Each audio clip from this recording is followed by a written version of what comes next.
여러분 안녕하세요. 기계학습 중간고사와 관련해서 실습 문제 가이드라인을 좀 살짝 드릴까 하여 본 동영상을 촬영하게 되었습니다.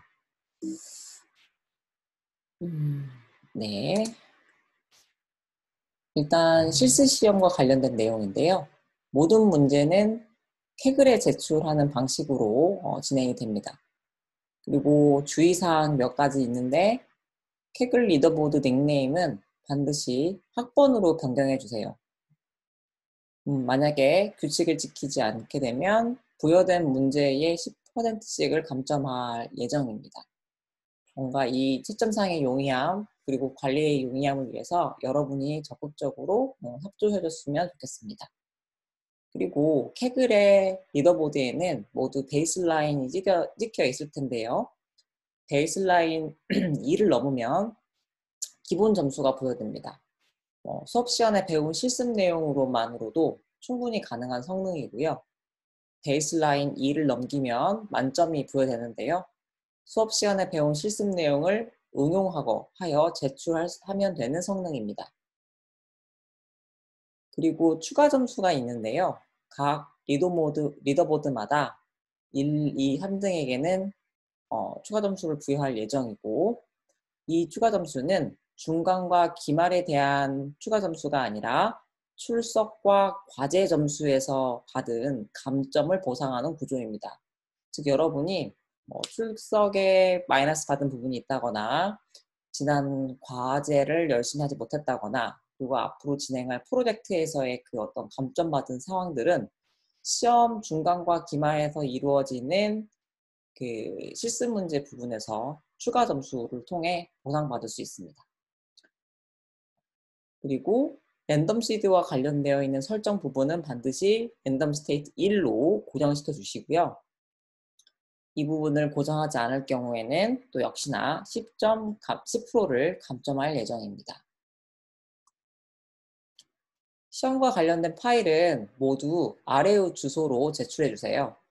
exam@rcv.se종.ac.kr이고요. 다른 곳으로 제출하면 예를 들어서 기존에 교수님의 개인 이메일이나 혹은 조교의 개인 이메일로 보내면 감점입니다. 즉 원래는 감점이라기보다는 미제출로 중간고사 0점 처리하는 게 맞는데 가끔 그러는 친구들이 있어서 일단 감점 10%로 해놨고요. 조금 여러분들에게 사실 이 감점이라고 쓰여있는 부분들은 여러분들 점수를 깎으려고 하는 게 아니라 제발 주의해 주십시오라고 강조하는 부분들이니까 꼭 시험 보기 전에 이 부분들을 체크 한번 하셨으면 좋겠어요. 문제풀이에 사용된 코드 역시 이 아이파이썬 노트북 형태로 콜앱으로 풀었으면 콜앱에서 다운로드를 받거나 아니면 캐글의 노트북으로 했으면 캐글 노트북에서 다운받아서 사용하셔도 됩니다. 아니면 캐글의 노트북 프라이빗 모드를 요 exam rcv.se종.ac.kr로 공유해 주셔도 무관합니다. 미제출할 경우에는 100% 감점이고요. 근데 뒤늦게 예를 들어서 잘못된 코드를 제출했습니다라고 해서 코드를 다시 제출하는데 그 사이에 코드가 변경된 게 없다라는 걸 가끔 입증하는 친구들이 있어요. 혹은 메일을 보냈는데 아까 앞에서 얘기했던 것처럼 다른 이메일로 들어간 거죠. 이런 상황이게 되면 50%를 감점할 겁니다. 즉 반드시 문제풀이에 사용된 코드는 시험이 마감되기 전에 제출을 하셨으면 좋겠습니다. 화면 녹화 파일도 이제 역시 제출이 되어야 되는데요. 이 화면 녹화 파일 제출과 관련해서는 사람마다 줌으로 그 녹화된 화면의 인코딩 시간이 좀 다를 수 있어요. 교수님 컴퓨터에서는 2시간에서 3시간 정도 녹화하면 한 45분 정도면 변환을 하는데 만약에 여러분의 컴퓨터가 조금 교수님의 컴퓨터와 사양이 달라서 오래 걸린다? 그럼 괜찮습니다. 괜찮으니까 화면 녹화된 파일을 무사히 제출만 해주시면 되고요. 가장 좋은 건 그 윈도우 혹은 맥북 사용자 유저들 각자 자신의 컴퓨터에 그 현재 시간을 표기할 수 있어요. 그러니까 웬만하면은 현재 시간이 녹화될 수 있도록 미리 설정을 해 놓으면 좋습니다. 그럴 경우에는 이제 나중에 차후에 뭐 문제가 생겼을 때에도 여러분이 입증하기가 참 좋아요. 역시나 화면 녹화 파일을 제출하지 않을 경우에는 중간고사 0점 처리되니까 이 부분도 여러분들이 주의해 주셨으면 좋겠습니다. 부정행위와 관련되어 있는 부분들인데요. 사실 앞에서 언급했던 내용들 몇몇은 부정행위와 관련되어 있는 내용들입니다. 그러니까 최근에 비대면 시험으로 인해서 부정행위 방지를 위한 대안의 목소리가 이제 많아지고 있어요. 뭐 하지만 그럼에도 불구하고 물론 어떠한 방법으로도 그 100% 부정행위를 막는 것은 쉽지 않습니다. 뭐 현장 강의에서 즉 그 대면 시험을 본다 하더라도 뭐 조교가 있고 교수가 있지만 배치되어 있지만 사실 컨닝이 이루어지기도 하거든요. 어쨌든 그럼에도 불구하고 서로가 최대한 노력해서 공정한 시험이 되도록 뭐 이런저런 장치를 통해 노력하는 거라고 생각해 주셨으면 좋겠습니다. 지금 우리의 대안이라고 되어서 교수님이 이번 시험에 부정행위를 막기 위한 몇 가지 세팅이 있는데 이보다 훨씬 더 좋은 아이디어가 있으면 여러분들이 뭐 교수님 혹은 조교를 통해서 이메일 혹은 뭐 아이디어를 전달해주면 검토 후에 반영을 해보도록 하겠습니다. 지금 본 기계학습 시간에서 사용할 대안은 수업과의 가이드라인에 따른 실습교과 부정행위 방지를 위한 대안과 같은데요. 첫 번째는 화면 녹화하는 거고 두 번째는 웹엑스 화면 공유를 통한 부정행위 방지입니다. 화면 녹화는 뭐 줌을 이용한 화면 녹화 이외에도 여러분들 원하는 대로 화면 녹화를 하셔도 돼요. 근데 교수님이 줌을 이용한 화면 녹화라고 써놓은 이유는 줌을 이용한 화면 녹화를 하려고 했을 때 어떤 어려움이 있으면 조교 혹은 교수님한테 연락을 주세요. 그러면 도와드립니다. 미리 반드시 검토해 보셔야 돼요. 지난 학기 인공지능 수업 시간을 들었던 친구들은 이 부분 뭐 여러 번 중간과 기말을 통해서 연습했으니까 실수만 하지 않으면 될 거라고 생각을 하고 본 수업을 통해서 화면 녹화를 처음 해보는 친구들은 미리 반드시 해보셨으면 좋겠어요. 다시 얘기하지만 반드시 줌일 필요는 없습니다. 그러나 줌을 이용한 화면 녹화에 어려움이 있을 때만 교수님과 조교가 도와드립니다.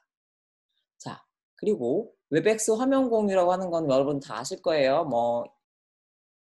다 아시지는 않을 수도 있겠네요. 왜냐면 그러니까 C언어 고급시 자료구조 알고리즘과 같이 학교에서 지금 인증시험을 보고 있는 시험들은 대부분 다 요 웹엑스 화면 공유, 실시간 공유를 통해서 대리 시험을 지금 맡고 있는데요. 즉, 이 웹엑스는 핸드폰을 설치를 해서 자신의 시험 환경을 공유해 주는 겁니다. 즉, 대리 시험 방지 차원이기 때문에 반드시 자신이 컴퓨터 앞에 앉아 있다라고 하는 것을 보여주는 화면이어야 돼요. 이 핸드폰을 어떻게 세팅해라 라고 일일이 여러분들께 가이드라인은 드리지 않겠지만 목적이 대리 시험을 방지하는 차원이니까 각자 시험 볼 장소를 설정하시고 뭐 어떻게 본인의 핸드폰을 통해서 웹엑스를 통해 화면을 공유할지도 고민 한번 해보시고 뭐 애매한 경우에는 뭐 미리 한번 그 실시간으로 공유할 화면을 통해서 물어보셔도 됩니다. 근데 이제 예를 들어서 이게 대리 시험을 방지하려고 하는데 시험 보는 사람이 누구인지 알 수도 없고 알 수 없으면 안 되겠죠. 그러니까 만약에 집에서 시험을 볼 거면 당연히 마스크를 하지 않고 시험을 보셔야 되고요. 뭐 스터디 카페나 공공장소에서 시험을 부득이 봐야 돼서 마스크를 써야 되는 상황이면 시험 전에 반드시 잠깐 마스크를 벗어서 본인인 거를 보여준 다음에 다시 마스크를 쓰셔야 됩니다. 또 이 웹엑스를 통한 화면 공유를 할 경우 좋은 점이 뭐냐면 전체 공지를 교수님이 할 수 있어요. 여러분은 마이크를 오프하고 비디오만 켜고 스피커를 온해 두시면 중간에 혹시라도 무슨 문제가 발생하면 교수님이 이제 전체 공지용으로 본 웹엑스를 사용할 수 있기 때문에 또 좋은 점이 있는 것 같습니다. 즉, 이번 기계학습 수업 시간에는 핸드폰을 끄실 필요는 없고요. 각자 모두 다 핸드폰으로 웹엑스 화면을 공유해 주시고 본인이 직접 시험을 보고 있다는 것을 교수님이 중앙에서 조교들과 함께 검토할 수 있도록만 도와주시면 됩니다. 자, 그리고 이 두 링크는 중간고사 실습 시험을 위한 치쉿이라고 해서 이제 교수님이 뭐 회귀 문제용과 분류 문제용을 준비를 해봤는데요. 이렇게 회귀 문제용을 클릭하고 들어가시면 자, 넘겨서 볼까요? 이렇게. 자, 여러분. 이렇게 회귀 문제 데이터셋 라고 해서 보스턴 집값 예측 문제와 캘리포니아 집값 예측 문제를 풀기 위해서 위에 두 개는 데이터를 로드하는 거, 그리고 밑에는 알고리즘별로 지금 기본, 디폴트로 어떻게 호출하면 되는지에 대한 걸 교수님이 모아놓았습니다. 실행 예시를 보여드리면 보스턴 집값 예측 문제를 풀기 위한 데이터를 로드를 한번 해보면 자, 이렇게 쉬프트 엔터 위에 것만 하셔야 돼요. 밑에 거는 실행하시면 안 되고 요거 이렇게 리니어 리그레션으로 한번 성능을 한번 내보고 위에 거가 학습, 아래 거가 테스트고요. 또 KNN 리그레서를 이용해서 또 해보니까 KNN은 학습이 29, 이게 지금 RMS입니다, 여러분. 지금 민스퀘어 에러여가지고 아마 지금은 민스퀘어 에러고 아마 여기 지금 스퀘어드 값이 true로 들어가면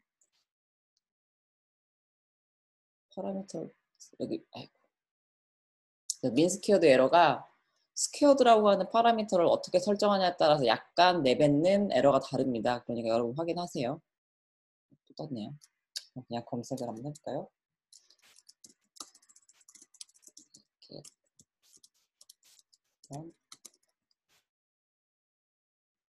메뉴 있고 탭에 들어가면 여기 스퀘어드 디폴트 true로 되어 있죠. 저 옵션을 여기 보시면 여기 있네요.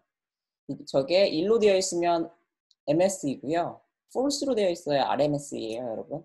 요거 유념하셔서 설정하시면 됩니다. 그래서 지금 이렇게 디시전 트리 같은 경우도 디시전 트리 리그레서를 쓰니까 테스트 에러가 MSE가 25 나왔네요. 그래서 지금 가장 좋은 리그레서는 리니어 리그레서로 이렇게 나오네요. 자, 분류 문제를 위해서도 여러분들에게 정리된 코렉 파일을 하나 교수님이 준비했는데 분류 문제 같은 경우에는 사이킨런에서 기본적으로 요 엠리스트라고 하고 하는 필기체 숫자 데이터, 그리고 유방암의 악성, 양성 분류 문제, 당뇨병 환자 문제, 와인 종류 분류 문제를 이렇게 네 가지를 제공을 해요. 이렇게 하나, 둘, 셋, 네 개 중에 하나를 실행하시면 되는데 와인 문제 한번 실행하고 그리고 나서 디시전 트리, 그리고 뭐 LDA, QDA, 로지스틱 리그레션, KNN 중에서 어떤 게 가장 성능이 좋은지 볼게요. 자, KN은 0.944, LDA는 1. LDA가 처음 이렇게 나오네요. 문제가 되게 와인 쉬운가 봐요. 1, 로지스틱 리그레션도 1, KN은 0.74. 네, 이렇게 되니까 LDA와 QDA가 가장 성능이 좋네요. 이런 식으로 여러분들이 각각 테스트를 할 수 있는 거고, 뭐 또 다른 거 하나 해볼게요. 엠리스트 한번 해볼게요. 엠리스트 실행하시고, 디시전 트리로 엠리스트 문제 다 디폴트인데 여러분. 그리고 랜덤 스테이트는 다 1로 되어 있어요. 0.87, 0.9, 0.89,